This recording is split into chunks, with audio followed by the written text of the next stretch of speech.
மலேசியாவிலேருந்து நம்ம மாட்டுப்பண்ணையில் உள்ள மாடுகளை திறந்து விட்டாச்சு. திறந்து விட்டு சைலேஜும் அடர் தீவனமும் கொடுப்போம். சாயங்காலம் சாப்பிட்றதுக்கு திறந்து விட்டாச்சு. வரிசையாக போய்கிட்டு இருக்காங்க. ஆள் கொஞ்சம் கொஞ்சம் அங்கிட்டு கொஞ்சம் போய்கிட்டு இருக்காங்க. பார்த்தோம்னா ஒரு கன்றுக்குட்டி மட்டும் இன்றைக்கி கொஞ்சம் உடம்பு சரியில்லாத மாதிரி இருந்துச்சு. காய்ச்சல் கொஞ்சம் அதிகமாக தான் இருக்கும்னு நினைக்கிறேன். வாயிலேருந்து தண்ணி வந்துருச்சு, நீராக வந்துருச்சு. பார்த்தேன் ஒரு 3 ml ஊசி போட்டு விட்டாச்சு. இங்கே ஆன்டிபயோட்டிக் எல்லை அப்படின்பாங்க, அதை போட்டு விட்டாச்சு ஒரு 3 ml. அதான் தாங்கும்.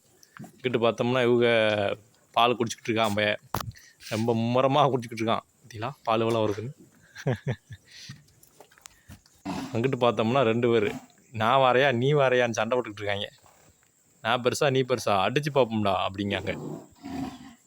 லாஸ்ட்டில் 2 பேரும் சண்டையும் போடல ஒன்றும் போடல. அவன் அங்கிட்டாக்க ஒருத்தன் தின்னுக்கிட்டு இருக்கான், இவன் எங்கிட்டாக்க போய் தின்னுக்கிட்டு இருக்கான்.